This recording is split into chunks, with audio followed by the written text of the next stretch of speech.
everybody. My name is Kristen, and welcome to Scribe Talks. Today, I'm speaking with director Vincent Grashaw as well as actor Scott Haze. Together, they worked on the film What Josiah Saw. A family buried with secrets reunite at a farmhouse after 2 decades to pay for their past sins. Scott is joined by an amazing cast from Robert Patrick to Nick Stahl, Kelly Garner, and Tony Hale. I was so happy to speak with both Vincent and Scott. First, you're going to see an interview with Vincent, followed by an interview with Scott. And I hope you guys can check out the film because it's available on Shudder as well as AMC Plus. So please enjoy this interview. Okay. Hi, Vincent. My name is Kristen, and I'm with Scribe Magazine, and it's such an honor to be speaking with you today. I'm so happy. I just watched this film last night, and I have to say that this is one of the most mature horror films I've seen this year, and I absolutely adored every single minute of it, and it ranks up there. And I think 2022 has been an outstanding year for horror, and your films ranks one of the best I've seen. Wow. Thank you. I'm a huge horror fanatic, so this is something I love. So I was very happy. So if you can you please talk about how you got this film together? Because I know from research and hearing you speak, this was a long time project being built, like 6 years in the making. Is that correct?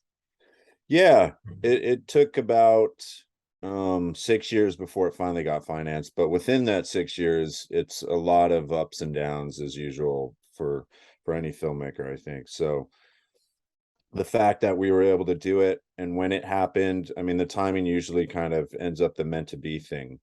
Mm-hmm.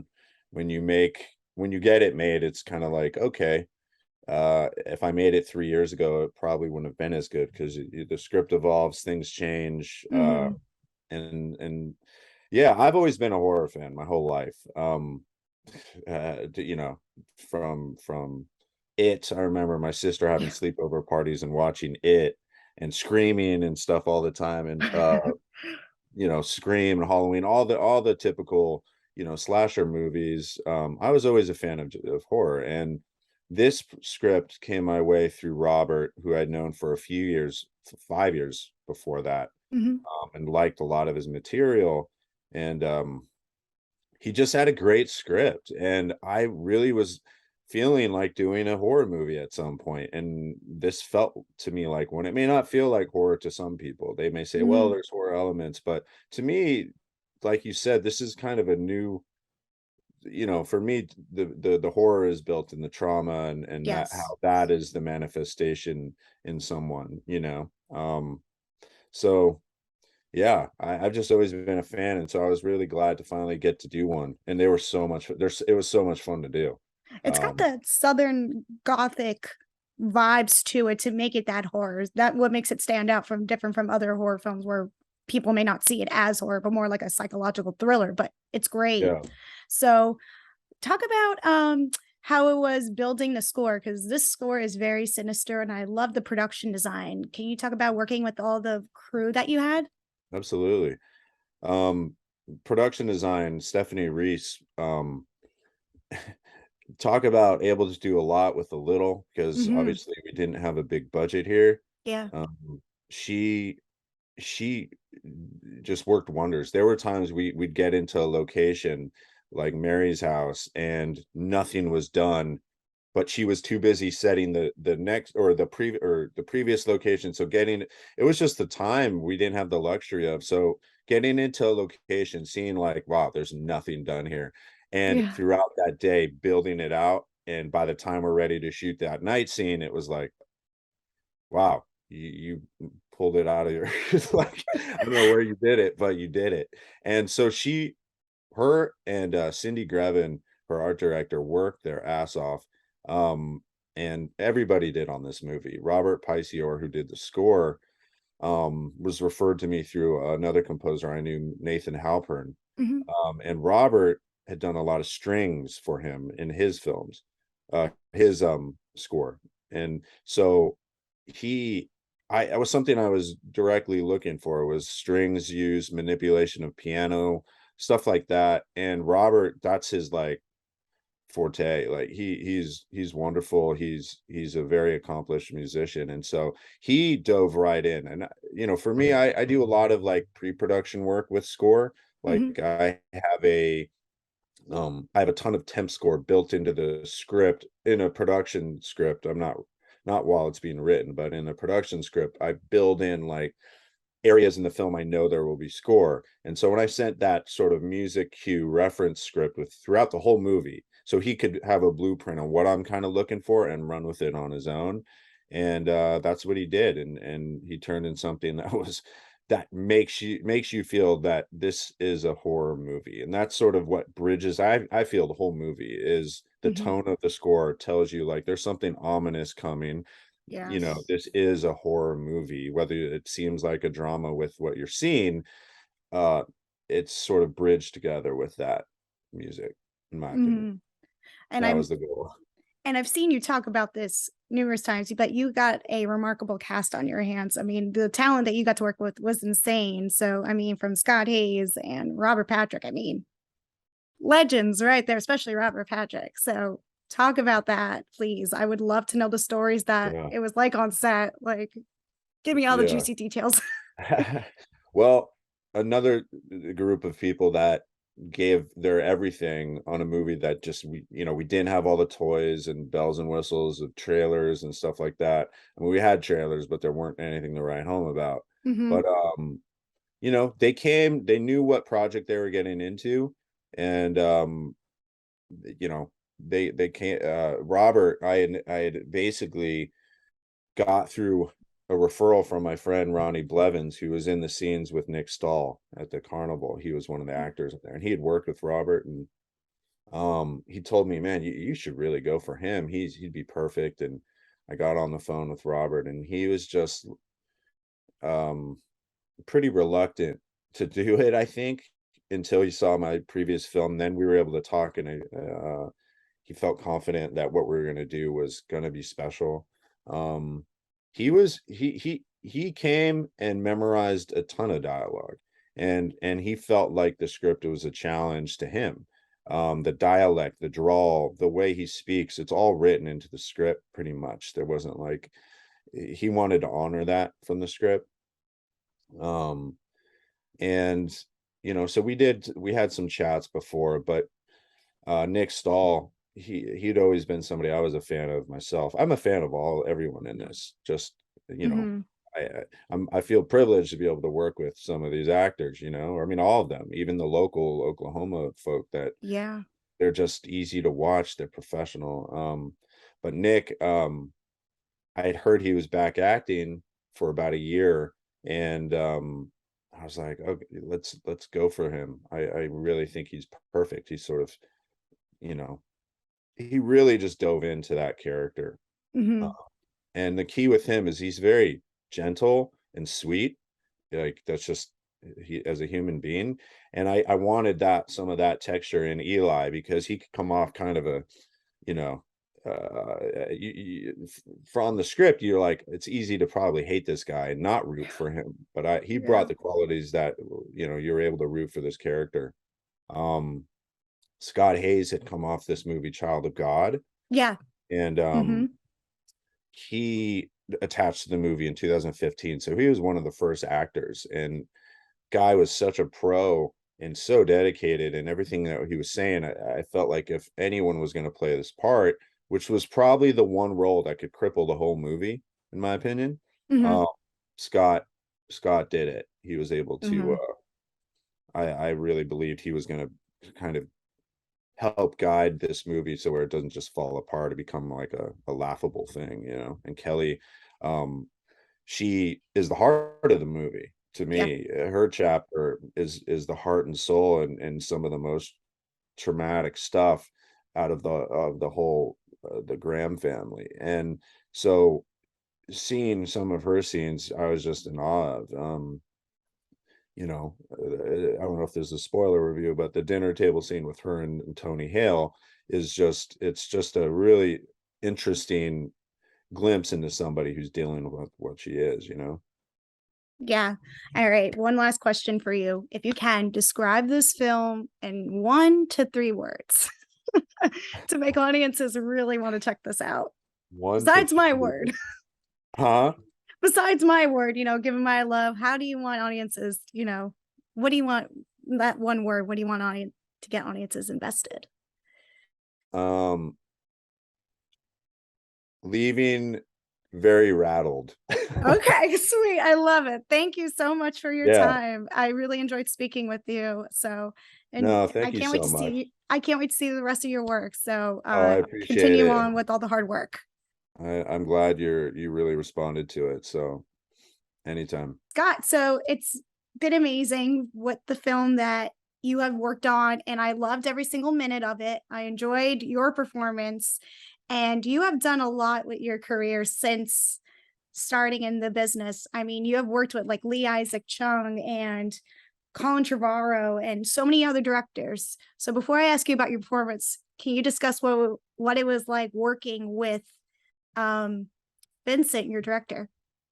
Well, it was amazing because he's become a close friend of mine. We Zoomed 8 years ago, and then I fell in love with the project, and then I came on board and helped put the film together, and I helped find the financing to make this all possible. And throughout that process, it's been 7 years since that time, and here we are today. So Vincent and I he's like my brother now. We've gone through 7 years of trying to get this movie made, and now it's finally here and people are going to see it. So I love him, and he's a very specific director, and he really is prepared, and he has a vision, and I think all that comes through in what you see in this film. And it's a very mature Southern Gothic horror film, which I enjoyed. So now, are there any films that you come to love as like even a horror? Because I'm a huge horror like fanatic. Do you have a favorite horror film that you kind of drew inspiration from for your performance? A favorite horror film for my performance. I'm such a big fan of the horror genre, and you know, what is to be honest, no, it was such a unique situation. I mean, I don't know if this is coming out before or after, so I don't want to do too many spoilers. I don't know, but there's a twist and a reveal that I've seen in a couple of movies. So I went back and watched those films to see how they kind of did that. And I just analyzed it, and I just wanted to break it down, and we did some script work, and that process informed what we did. But it's such a unique thing what Josiah does that I don't know if there's a direct comparison. If that makes sense. Yeah, that makes total sense. So can you discuss what it was like working on the film? Because like I said, it's amazing, and your performance really stands out. Yeah, I loved it. I loved working on this film because of Nick, Kelly, and Robert. Those are the people I worked with. And Robert and I had so many scenes together, and it was just great to work with somebody who I grew up as a kid watching. Like Fire in the Sky and Terminator 2 were the two big pivotal movies for me for my first exposure into the alien discussion. And when I was a little boy, and then Terminator 2, I just loved Robert Patrick in that movie. So Yes. So for us to just be, to be working with him as an adult now and him playing my dad is like a dream come true for a young actor. If you go back when I first started and said Robert Patrick's going to play your dad in a movie one day, I would tell you you're crazy, and I'm just really grateful.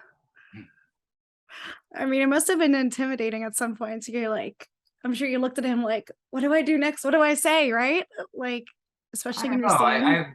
No, I wasn't like that. It was just really special.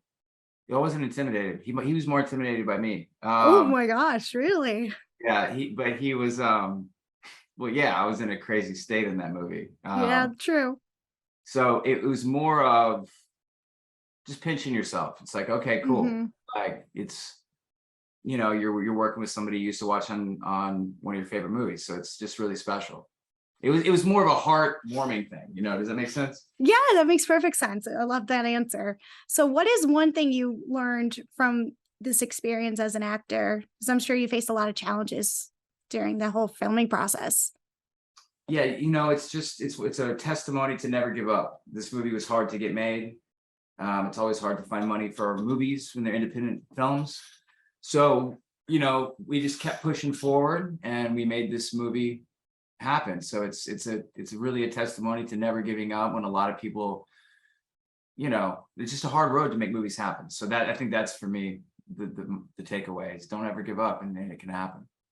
Oh, that's really sweet. Okay, so one thing I also really liked how this film explores all sorts of themes, including the heavy aspect of religion. Can you discuss what it was like reading over that script for that you wrote? Not wrote, but read over.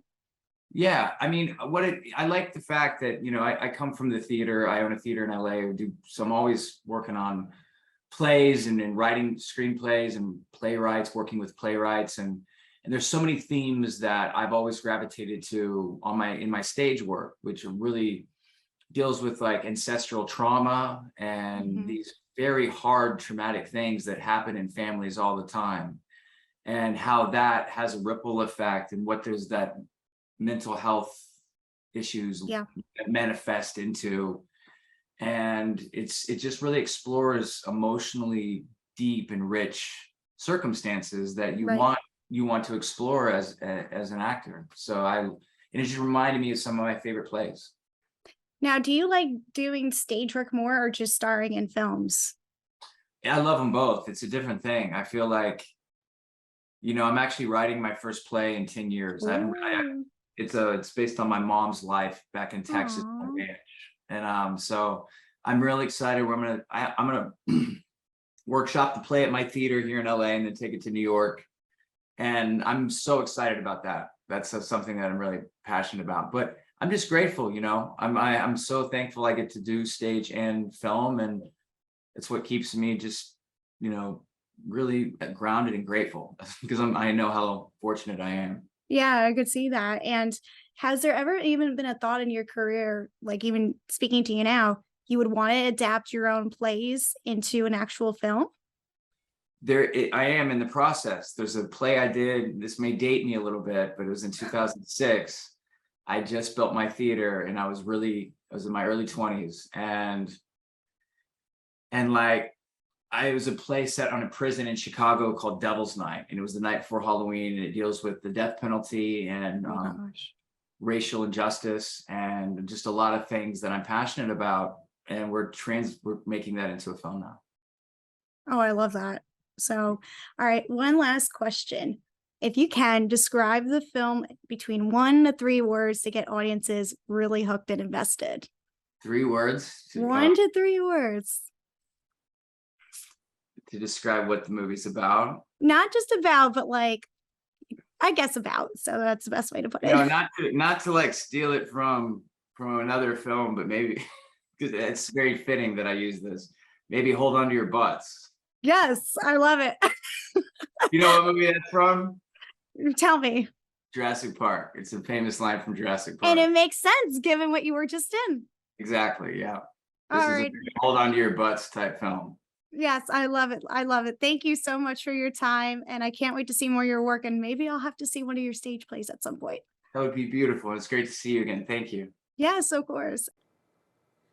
Once again, thank you to both Scott and Vincent for taking the time out of their busy schedules to speak with me. And I really enjoyed the conversation. I hope you all enjoyed it as well. Let me know what you thought about it in the comments down below. And be sure to check out their film, What Josiah Saw, available on Shudder as well as AMC+. Now, if you want more videos like this, subscribe to the YouTube channel. Hit that bell so you stay up to date on when we post new videos. Thank you all for watching. My name is Kristen, and I'll see you all next time.